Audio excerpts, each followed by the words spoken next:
Good morning and welcome to path of evolution. અધ્યાય 5 ઉપર આપણે ચિંતન કરી રહ્યા છીએ. અધ્યાય 5નું જે ટાઇટલ આપવામાં આવ્યું છે એ છે કર્મ સંન્યાસ યોગ. પહેલો જ પ્રશ્ન છે અર્જુનજીનો. અર્જુનજી ભગવાનને પ્રશ્ન પૂછે છે કે ભગવાન, તમે ઘણી પ્રશંસા કરો છો કર્મના સંન્યાસની અને ઘણી વાર પ્રશંસા કરો છો કર્મની. તો મારે નિશ્ચય કેવી રીતે કરવો? જે મારા માટે સારું એટલું જ કહી દો ને, બીજું મારે કહેવાની, મારે સાંભળવાની જરૂર નથી. પણ ભગવાન ખરેખર એવું કરે છે? ના, ભગવાન નથી કરતા. ભગવાને ભગવદ્ ગીતાની અંદર કોઈ પણ જગ્યાએ અર્જુનજીને ફોર્સ નથી કર્યો કે તું આ લઈ લે, તું આ કર લે.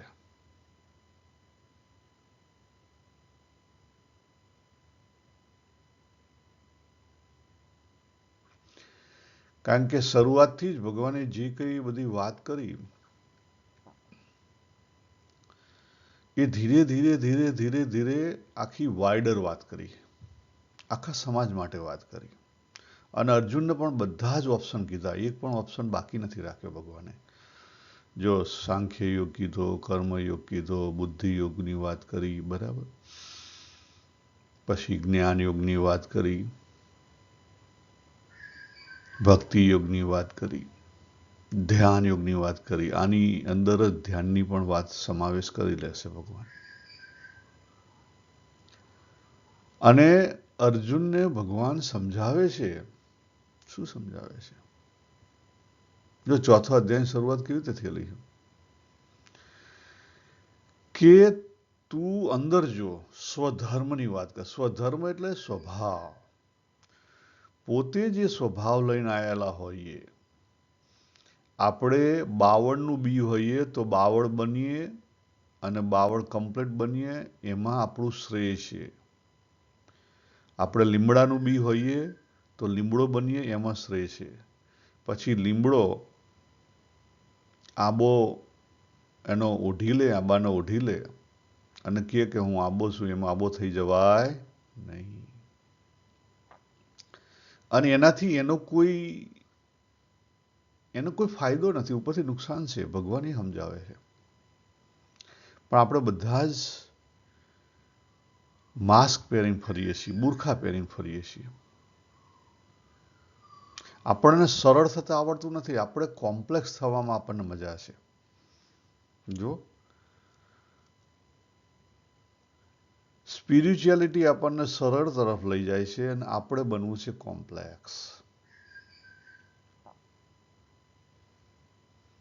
ત્યાં બધી મારામારી છે.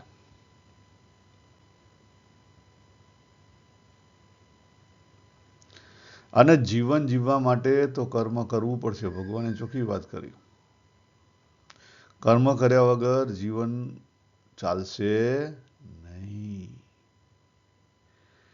અને સ્પિરિચ્યુઆલિટી એટલે કે આગળ વધવા માટે ક્વોલિફાઈડ થવું પડશે.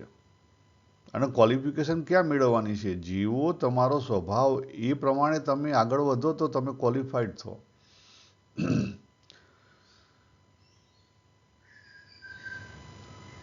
તમને સંગીતમાં રસ જ ના હોય ને સંગીતની સ્કૂલમાં બેસાડી દે, તમે કેવી રીતે ક્વોલિફાઈડ થઈ શકો? ના થઈ શકાય. આજે આપણે જે પાછળનો ભાગ 14 થી 29, એ 14 થી 29 જે શ્લોક છે, ભગવાને ક્વોલિફાઈડ થવાની વાત કરી અને પછી કોઈ અવળું ના લે એટલા માટે ભગવાને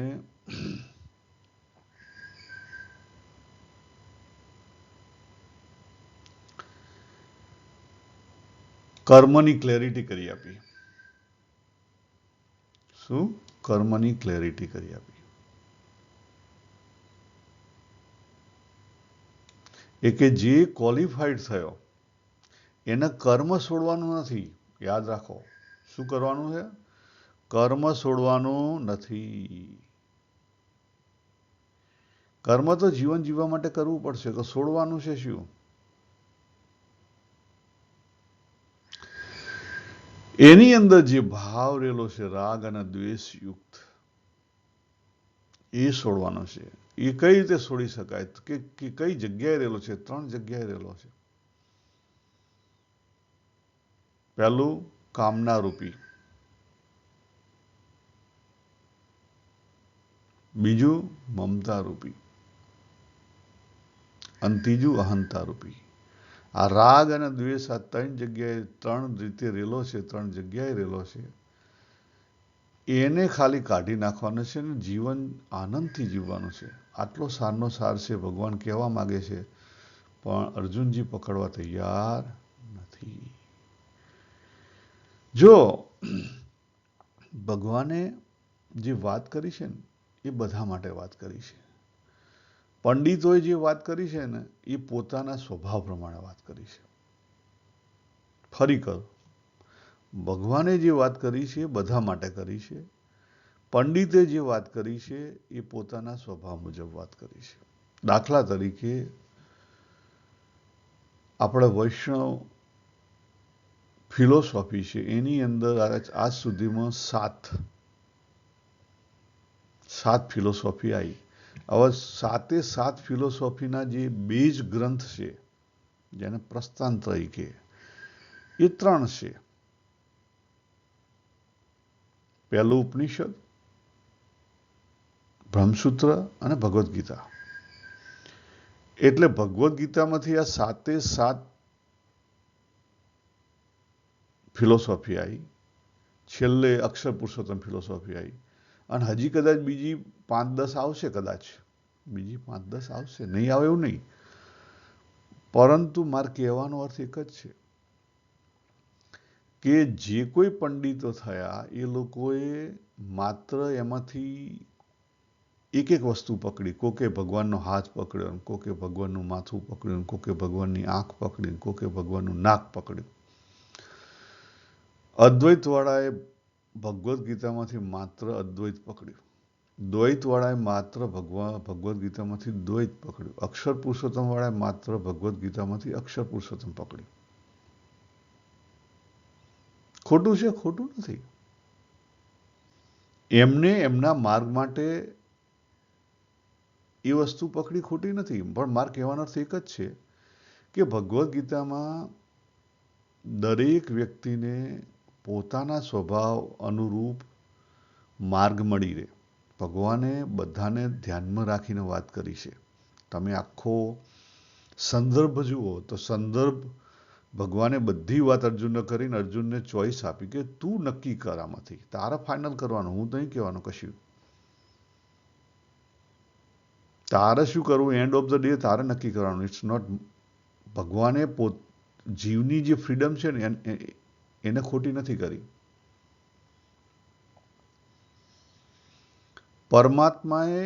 પરમાત્માની પ્રકૃતિને પણ ફૂલ્લી ફ્રીડમ આપેલી છે.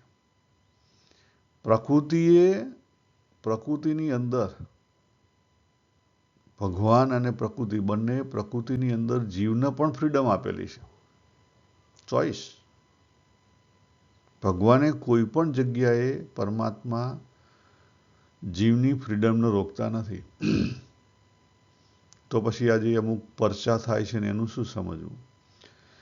એ પ્રકૃતિની અંદર જ્યારે તમે પ્રાર્થના કરો ત્યારે તમે પ્રકૃતિ રૂપ થઈ જાઓ, એટલે એનર્જી ત્યાં ભેગી થાય. That's all. જેમ ચક્રવાત ઊભું થાય એવી રીતે. બાકી ભગવાને દરેકને પૂરેપૂરી સ્વતંત્રતા આપેલી છે. એમાં ભગવાન કંઈ જ કરતા નથી. આપણે જોઈએ 14 થી 29. તો જો આની ઉપરથી જ ખબર પડશે 14 થી 29માં ભગવાને સમગ્રના દ્રષ્ટિકોણથી બધી વાત કરેલી છે. પહેલી 14માંથી અને 15માં ભગવાને શું કર્યું કે ભગવાન કોઈ જગ્યાએ પાર્ટિસિપેટ થતા નથી. પહેલી વસ્તુ સમજી રાખો. બીજું, સમષ્ટિમાં બધું થઈ રહ્યું છે, કોઝ અને ઇફેક્ટ પ્રમાણે વહી રહ્યું છે, પરંતુ એને બોન્ડેજ નથી. કેમ? કારણ કે પોતાનું કર્તૃત્વ ધારણ કરતી નથી. સમષ્ટિ એટલે પ્રકૃતિ. તો બોન્ડેજ ક્યાં છે? બોન્ડેજ જીવને છે. પણ જીવને કેમ બોન્ડેજ છે? કારણ કે પોતાનું કર્તૃત્વ ધારણ કરે છે. અને કર્તૃત્વ ધારણ કરે છે એટલે પોતાનું કર્મ અને પોતાનું કર્મફળ.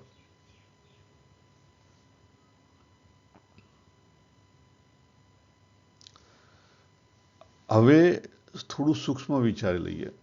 આપણે જીવ છીએ, આપણાથી પર પ્રકૃતિ છે, આપણે પ્રકૃતિની અંદર જીવી રહ્યા છીએ, જેને આપણે સમષ્ટિ કહીએ છીએ, આખી દુનિયા. અને સમષ્ટિથી આગળ પણ એક તત્વ છે, પરમાત્મા તત્વ. એ છે, બધી જગ્યાએ છે, એવરીવેર છે, પણ ક્યાંય પાર્ટિસિપેટ થતું નથી, ક્યાંય પોતાનું કર્તૃત્વ ધારણ કરતું નથી. અને એના કારણે સમષ્ટિ અને જીવ બંને જીવી રહ્યા છે.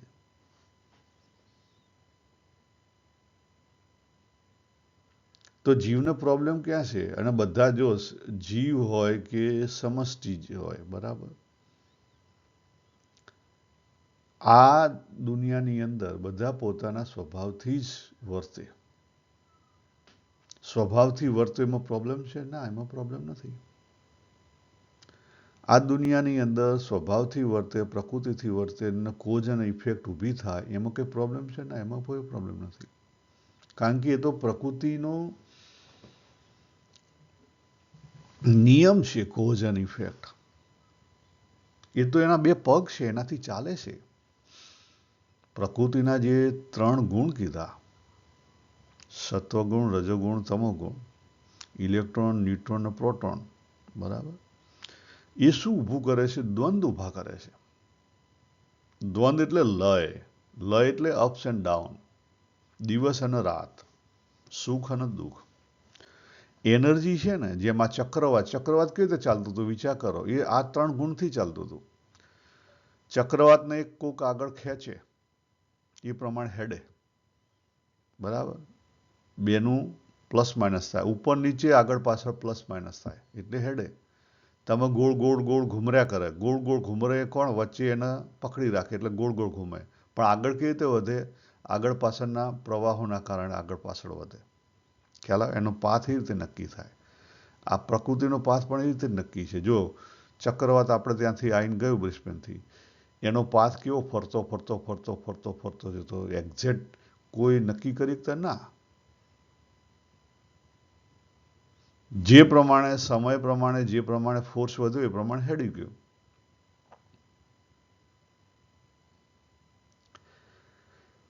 ભગવાન કૃષ્ણને પણ કોઈએ જેમ છે તેમ 100% એક્સેપ્ટ નથી કર્યા. દાખલા તરીકે અચિંત્ય ભેદાભેદની જે ફિલોસોફી છે, એમાંથી આ ઇસ્કોન ઊભું થયું. એ વાત કરે કે અમે ભગવદ્ ગીતાના ભગવાનના લીધા છે, પણ ના ના, તમે ભગવાનના લીધા છે ને ભગવદ્ ગીતાના લીધી છે કે ભગવાનનું જે કંઈ લીધું છે માત્ર અચિંત્ય ભેદાભેદના સંદર્ભમાં લીધું છે, બીજામાં નથી લીધું. માત્ર અચિંત્ય ભેદાભેદના સંદર્ભમાં લીધું છે. એટલે આજની તારીખમાં ગણો તો તમે ભગવદ્ ગીતાનો 7મો ભાગ જ એક્સેપ્ટ કરેલો છે. અને કદાચ હજી ફ્યુચરમાં બીજું બધું આવશે તો એમાં નાનો થઈ જશે. ખ્યાલ?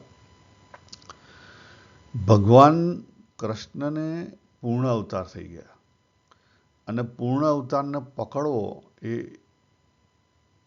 એ આ લોકનું કામ નથી. આ લોક એ કરી ના શકે. કેમ? કારણ કે આ લોક સદાચાર ઉપર જીવે, સારું સારું સારું સારું સારું બતાવવા જીવે. ભગવાન પૂર્ણ અવતાર હતો, એ સારું સારું સારું માટે નહોતો આવ્યો. જો ભગવાન રામનો અવતાર આવે બધાને ગમે, પણ એ કેવા હતા? મર્યાદા. બધી જગ્યાએ મર્યાદા મર્યાદા મર્યાદા મર્યાદા. બીજા જે કોઈ અવતારો થયા, એમણે પણ જેમ છે તેમ આખું એક્સપ્રેશન નથી કર્યું. ભગવાને જાહેર સભાની અંદર વચન આપ્યું હતું, કહ્યું હતું, પોતે કહ્યું હતું કે હું લશ્કરની અંદર, લડાઈની અંદર હથિયાર નહીં ઉગામું, છતાં ઉગામ્યું. આવું તો એક નહીં કેટલી જગ્યાએ ભગવાને કર્યું છે. કેમ? તમને વાત કરી ચક્રવાતની, એટલા માટે. જે પ્રમાણે જે સમયે પ્રેઝન્ટ સમયે જેવી જરૂરિયાત એ પ્રમાણે ભગવાન વર્ત્યા છે.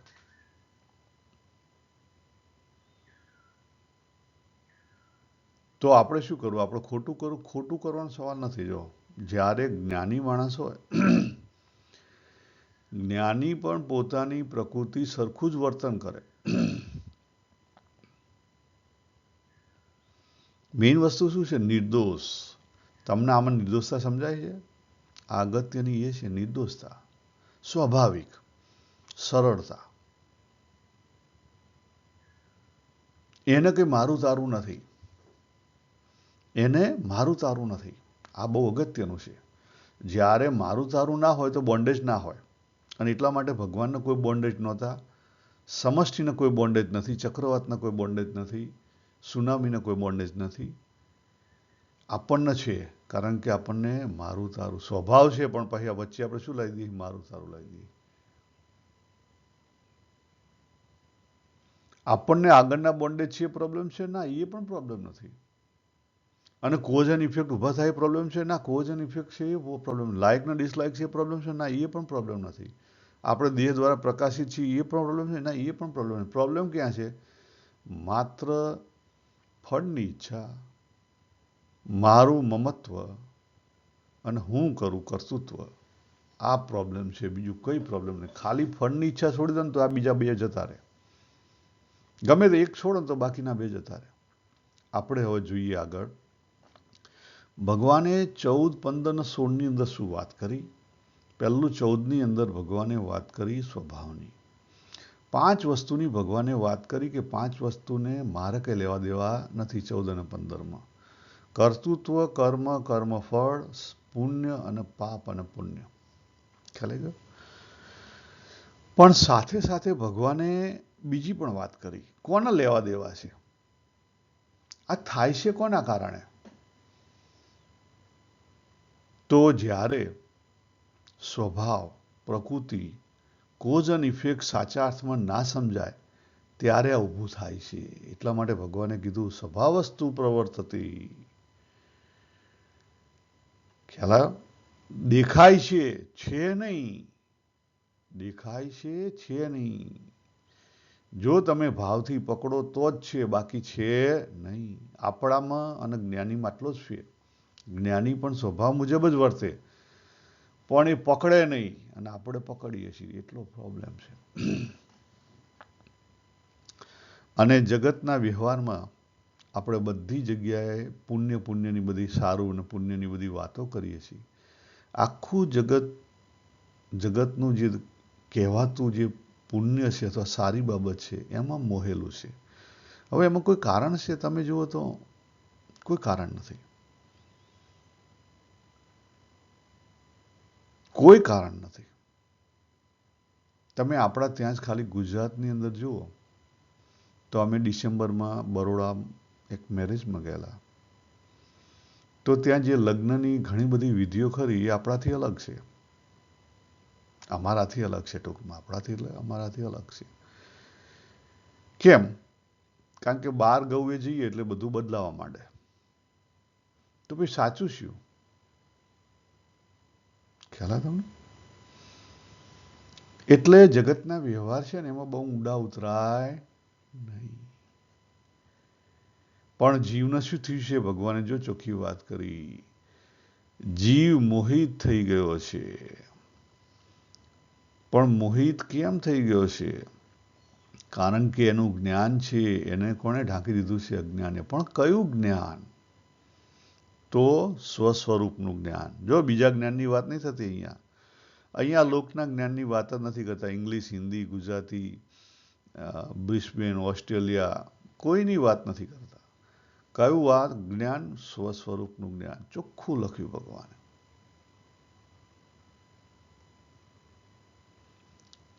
તો પછી પ્રશ્ન થયો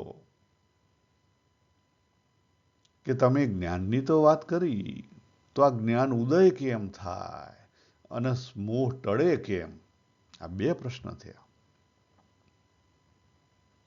ત્યારે ભગવાને જવાબ આપ્યો 16મા શ્લોકની અંદર. જો ચોખ્ખું લખેલું છે. અહીંયા સ્ક્રીન ઉપર ઈશાવાસ્ય ઉપનિષદ પણ દેખાય છે, કારણ કે ભગવદ્ ગીતામાં જે કંઈ વાતો છે ઉપનિષદની વાતો છે, અને ઉપનિષદમાં જે કંઈ વાતો છે એ બધું, કારણ કે સ્પિરિચ્યુઆલિટી છે ને સિમ્પલ છે, એની વાતો એક બીજી જગ્યાએ મળતી જ હોય. તો ભગવાને 16મા શ્લોકની અંદર શું વાત કરી કે જો આત્મજ્ઞાન થાય તો મોહ ટળે, અને મોહ ટળે તો અજ્ઞાન ટળે. આપણને લાઈન મૂકી દીધા ત્યાં. તો જે જીવ છે, આપણે બધા સાધન તો કરીએ છીએ, પરંતુ ખબર કેમ પડે કે આત્મજ્ઞાન થયું કે ના થયું? હા, એ વાત સાચી. બીજાને તો ખબર ના પડે, પહેલી વસ્તુ નક્કી. પણ આપણને કેવી રીતે ખબર પડે? આપણને ખબર પડી શકે જો ઊંડા ઉતરો તો એની કેટલાક લક્ષણો ભગવાને આપ્યા છે. 17મા શ્લોકમાં જો ભગવાને લખેલું છે, તદ આત્મન તદ બુદ્ધય તદનિષ્ઠા તત પરાયણ. આવી સ્થિતિ થાય એ સ્થિતિને પરમ ગતિની સ્થિતિ કીધી. આ તો સંસ્કૃતમાં લખ્યું હોય, એનું કંઈક ગુજરાતી કરો. તો સાદી ભાષામાં જોઈએ, સાદી ભાષામાં તો તદ આત્મન, મારા જીવને સંતોષ પામે, જીવની અંદર સંતોષ રહે. તત બુદ્ધયા, તત એટલે આમ તો ભગવાન થાય, પણ ભગવાનની બુદ્ધિ એટલે કઈ બુદ્ધિ?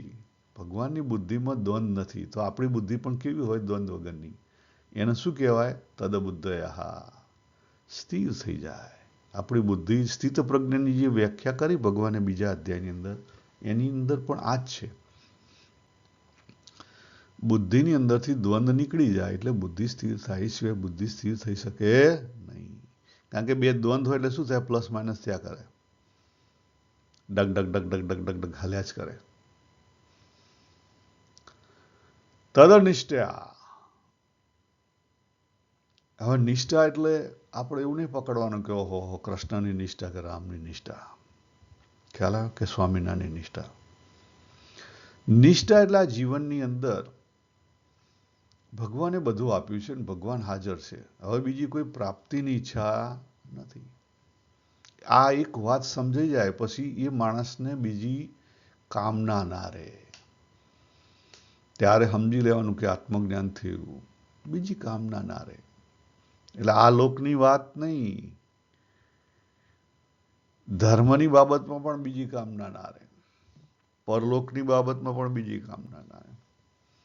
એ કેવું હોય? પ્રેઝન્ટની અંદર, વર્તમાનની અંદર જીવતો હોય, આનંદથી જીવતો હોય, મસ્તીથી જીવતો હોય. તત્પરાયણ, પરાયણ એટલે બીજાનો આધાર ના હોદે, આધારની ઈચ્છા ના હોય, કામનાની ઈચ્છા બંને કાઢી નાખે. આવી સ્થિતિ હોય એને પરમ ગતિની સ્થિતિ કહેવાય. હવે પ્રશ્ન એ થાય કે ભગવાને કેટલાક લક્ષણો તો બતાયા, પણ ખબર કેવી રીતે પડે? આપણા અંદર તો ભાવથી ખબર પડે.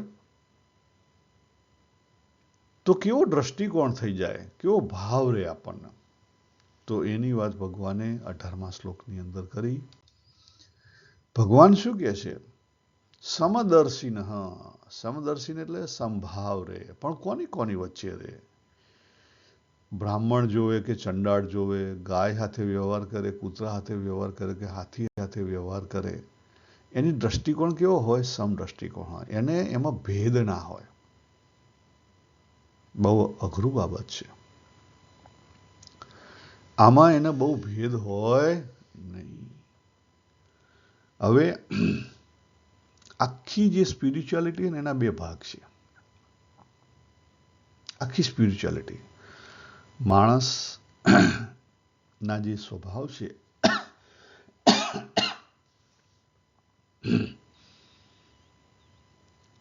એને લઈ અને બે ભાગ નીકળે. અને બીજી રીતે જુઓ તો પુરુષ અને પ્રકૃતિ, એટલે એક પુરુષ તરીકેનો સ્વભાવ હોય ને બીજો પ્રકૃતિ તરીકેનો સ્વભાવ હોય, અને એમાંથી પછી રિફાઇન થઈ એક જ્ઞાન અને ધ્યાન માર્ગ નીકળે અને બીજો ભક્તિ અને કર્મ માર્ગ નીકળે.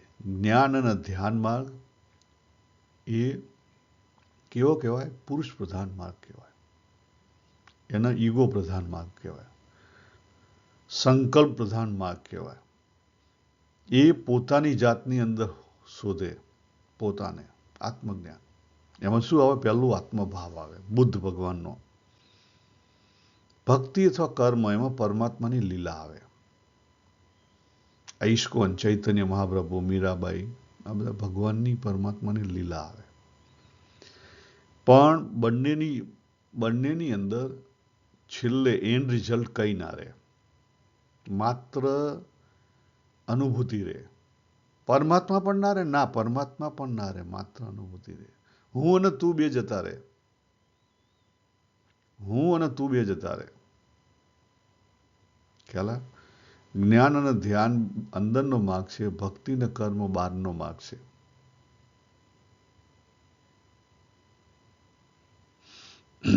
એટલે જે જ્ઞાન અને ધ્યાનના માર્ગે નીકળેલો હોય, જેનો સ્વભાવ એવો હોય, એ શું? એવો જે જ્ઞાની ભક્ત થઈ ગયો, એના મતે આત્મભાવ હોય. આત્મભાવ એટલે સોળમાં લઈને સૂઈ ના જાય, એની સાથે વ્યવહાર તો એવો જ કરે, પણ એને બીજી રીતે હર્ટ કરવાનો, એને કોઈ હર્ટ ના કરે. પ્રકૃતિને હર્ટ કરવાનું ઇન્ટેન્શન ના હોય એનામાં. એટલે તમે જો મોટા મોટા યોગીઓ હોય તો એમની પાસે જાનવરો ઇઝીલી નજીકમાં જઈ શકે, કારણ કે એમની વેવલેન્થ એ પકડી શકે.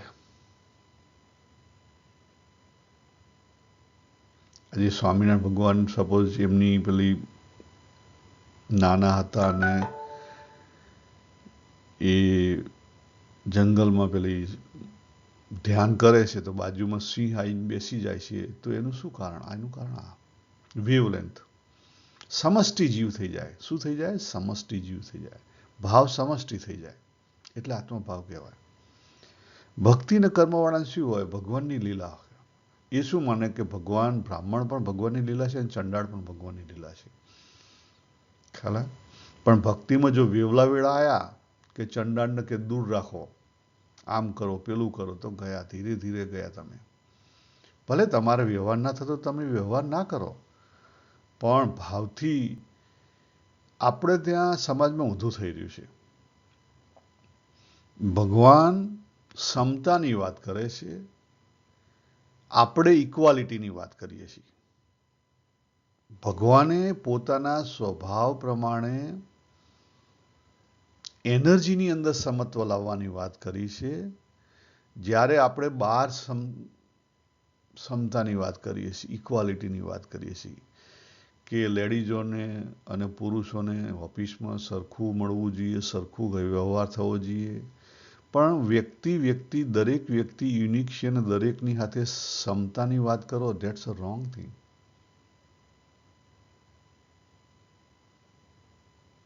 આપણો વિષય નથી, આપણે એમાં પડવું નથી. મારે કહેવાનો અર્થ એક જ છે કે ભગવાને જે સમતાની વાત કરી છે ને, એ સમદર્શીની વાત કરી છે. દરેકની અંદર પરમાત્મા તત્વ રહેલું છે, એ દ્રષ્ટિથી સમત્વ છે. દરેકની અંદર ભગવાન લીલા કરી રહ્યા છે, એ દ્રષ્ટિથી સમત્વ છે. એને કંઈ ઘરમાં રાખવાની જરૂર નથી. સાપ હોય તો ઘરમાં ના રખાય, સાપ સાપની જગ્યાએ રહે. એ ભગવાન કણ લીલા કરવા નીકળ્યા છે. ખ્યાલ આવે? અને આપણે આપણા ઘેર રહેવાનું. વ્યવહારની અંદર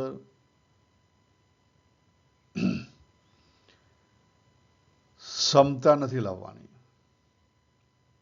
વ્યવહારની અંદર સરળતા લાવવાની છે. આ એક વસ્તુ યાદ રાખો. સમતા અથવા સમદ્રષ્ટિનો મિનિંગ શું થાય એ ભગવાને 19મા શ્લોકમાં સમજાયું.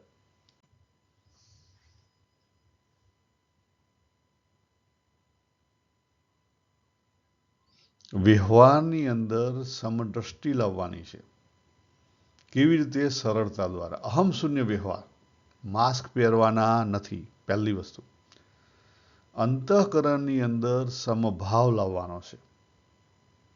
ભાવ એટલે કોઈને હર્ટ કરવા, નિર્દોષ ભાવ. સમભાવ એટલે નિર્દોષ ભાવ. કોઈને હર્ટ કરવાનો આપણને ભાવ ઊભો થાય નહીં. વ્યવહારની અંદર સરળતા, અહમ શૂન્ય, અને અંતઃકરણની અંદર નિર્દોષતા. તો એ જે જીવન મુક્ત છે એની સ્થિતિ ક્યાં થઈ ગઈ?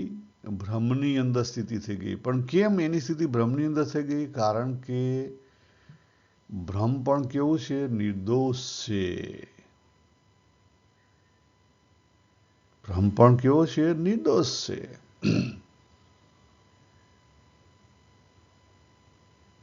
તો હવે પ્રશ્ન એ થાય કે આ જે જીવન મુક્ત છે એના લક્ષણો કેવા હોય? જો એક પછી એક પ્રશ્ન એકમાંથી જ નીકળ્યા કરે છે, બરાબર? ભગવાન સાતત્ય જાળવી રાખે છે અને આખો વાઇડર એંગલ બધું જ કહે છે અર્જુનજીને. એક વસ્તુ નહીં કહેતા. અને જો તમે આમાંથી એક વસ્તુ પકડી તો ખોટી પડશે. કોઈ પણ વસ્તુ સંદર્ભ વિના બીજે ગમે ત્યાં લગાવો તો ખોટી પડે. આટલું યાદ રાખો. કોઈ પણ વાત સંદર્ભ વિના બીજે ગમે ત્યાં લગાવી નહીં. ભગવાન શું કહે છે કે આવો જે જીવન મુક્ત છે એના કેવા લક્ષણો હોય? તો શું કહે છે કે પ્રિય મળે તો હરખ ન થાય ને અપ્રિયથી ઉદ્વેગ ના થાય. આપણે ત્યાં વસ્તુ, વ્યક્તિ ને પરિસ્થિતિ, આ મુખ્યત્વે ત્રણ બાબતો આવે. વસ્તુ, વ્યક્તિ ને પરિસ્થિતિ. વસ્તુ ને વ્યક્તિની અંદર પ્રિય ન પ્રિય હોય, પરિસ્થિતિની અંદર સુખ દુઃખ હોય. સુખ દુઃખ પ્રિય અને પ્રિય હોય ને. ભગવાને આજે 5મા અધ્યાયમાં 20મો શ્લોક કીધો છે ને, આ જ વાત ભગવાને બીજા અધ્યાયના 56મા શ્લોકમાં પરિસ્થિતિના સંદર્ભમાં કીધું હતું કે જ્યારે દુઃખની પ્રાપ્તિ થાય કે સુખની પ્રાપ્તિ થાય એ કેવો રહે? સમરે. સુખની પ્રાપ્તિથી હરખાઈ ના જાય, દુઃખની પ્રાપ્તિથી બેબાકણો ના થાય. પ્રેમથી સ્વીકારે, જે આવ્યું એને પ્રેમથી સ્વીકારે. આ જ વાત ભગવાન 6ઠા અધ્યાયના 23મા શ્લોકમાં કહે છે. દુઃખ સંયોગ વિયોગ, દુઃખનો સંયોગ થાય પણ એમાં એ વિયોગ સમજે. ખબર પડી આ સંયોગ ને વિયોગ? સંયોગ એટલે કનેક્શન થવું અને વિયોગ એટલે કનેક્શન તૂટી જવું. પરિસ્થિતિ દ્વારા સંયોગ થયો છે પણ પોતાની અંદરથી શું કરી નાખ્યો છે? વિયોગ કરી નાખ્યો છે. એનું નામ જીવન મુક્ત. એટલે જીવન મુક્તના લક્ષણો ભગવાને ભગવદ્ ગીતાની અંદર આ બધી જગ્યાએ કીધેલા છે. એક જ વાત અલગ અલગ સંદર્ભમાં કીધેલી છે. 15મા અધ્યાયની અંદર 5મા શ્લોકમાં પણ આવી જ વાત કીધી છે. શું કીધું છે? સુખ દુઃખથી પર હોય, માન અપમાનથી પર હોય, દ્વંદ્વોથી પર હોય ને કામનાથી પર હોય, એનું નામ જીવન મુક્ત. પણ લક્ષણોની તો વાત કરી, પણ અનુભવ કેવો થાય? મને કેવી રીતે ખબર પડે કે મને અનુભવ થયો? જો આગળ આપણે જોયું હતું, આગળ આપણે ભગવાને કહ્યું હતું, બરાબર? આત્મજ્ઞાનની કેવી રીતે ખબર પડે? આત્મજ્ઞાનની સ્થિતિની કેવી રીતે ખબર? હવે અનુભૂતિની વાત કરે છે. તો 21મા શ્લોકમાં ભગવાને અનુભૂતિની વાત કરી કે જ્ઞાનીની બહારની વસ્તુ પ્રત્યેની આસક્તિ ટળી ગઈ હોય એટલે અંતઃકરણ કેવું હોય? શાંત ને સંતોષી હોય. જો આખી ભગવદ્ ગીતાની અંદર 3 શબ્દો ડીપથી સમજવા જરૂરી છે. શાંતિ, સંતોષ અને સુખ. આ 3 વસ્તુ, અશાંતિ વિનાની શાંતિ, અસંતોષ વિનાનો સંતોષ અને દુઃખ વિનાનું સુખ. આ 3 બાબતો માટે આપણે આ જીવન જીવીએ છીએ ને આ 3 બાબતો આપણા જીવનની અંદર હોય તો કદાપી એને ઠેલો ના મારો, કદાપી એને હળી ના કરવી. અંતઃકરણની અંદર ઓલવેઝ અંતઃકરણમાં કેવું હોય? ડ્યુઆલિટી હોય. જ્ઞાનીનું અંતઃકરણ કેવું હોય? જ્ઞાનીના અંતઃકરણમાં ડ્યુઆલિટી ના હોય. જ્ઞાનીની અંતઃકરણમાં શાંતિ, સંતોષ અને સુખની અનુભૂતિ હોય તો સમજી લો કે પાક્કો આપણી અંતઃકરણની અંદર શાંતિ, સંતોષ, સુખની અનુભૂતિ હોય તો ગમે ત્યારે અશાંતિ, અસંતોષ અને દુઃખ આવી શકે છે. માટે હળી ના કરવી. માટે હળી ના કરવી. આ બહુ જ અગત્યનું છે. તો અનુભૂતિ કેવી થાય? તો આપણે આજે શું શીખવાનું? આજે આટલું શીખવાનું કે આપણા જીવનની અંદર, આપણા અંતઃકરણની અંદર શાંતિ, સંતોષ અને સુખની અનુભૂતિ થતી હોય તો એને હળી કરવી નહીં. એની અંદર ઊંડા ઉતરવું કે આ શાંતિ, કાયમી શાંતિ કેવી રીતે રહે, આ સંતોષ, કાયમી સંતોષ કેવી રીતે રહે, આ સુખ, કાયમી સુખ કેવી રીતે રહે. એને પકડી રાખવાની જરૂર નથી, એને ઠેલો નથી મારવાનો. આપણે હાથે કરીને અશાંતિ ઊભી કરતા હોઈએ, ખબર ને? શાંતિથી જીવતા હોય ને પછી શું થાય? હળી પેલું મન હે ને વિચિત્ર વેળા કરે.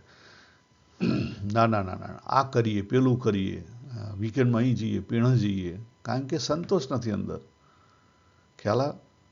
શાંતિ તો છે પણ સંતોષ નથી, એટલે મને આખું પાછું થાય છે. એટલે તમે જો સુખનો રોટલો શાંતિથી જમતા હો અને એમાંથી સંતોષ મળતો હોય તો કદાપી હળી કરવી નહીં. આપણે અહીંયા ઊભું રાખીએ. હવે બાકી 21થી આગળ આપણે આવતીકાલે જોઈશું. એમાં શું વાત કરે છે? સિમ્પલ, અત્યારે હાલ પોઈન્ટો લઈ લઈએ, એનું ડિટેલિંગ પછી કરીશું. અનુભૂતિની વાત કરી, પછી 22માં ભગવાનને, 21માં તો આ બધી વાત થઈ કે આવી અનુભૂતિ થાય. તો પછી ભગવાન, પ્રશ્ન એ થાય કે આપણને તો વિષયોની આસક્તિ છે, એના કારણે આપણી શાંતિ ડગી જાય છે. એટલે કારણે શું થાય? હેડો શનિ રવિ કંઈક આવ્યો, કંઈક અલગ કરીએ. ખ્યાલ આવે? તો આ જે આસક્તિ ઊભી થાય છે કેમ ટળે? ખ્યાલ આવે? આપણી શાંતિ, જે થોડીક શાંતિ હોય ને પછી આપણને હળી થાય કે અહીંયા વેકેશન ઉપર જઈએ, આ કરી. એટલે પણ વેકેશન અહીંયા છે, તમે વેકેશન ઉપર જઈને કરશો શું?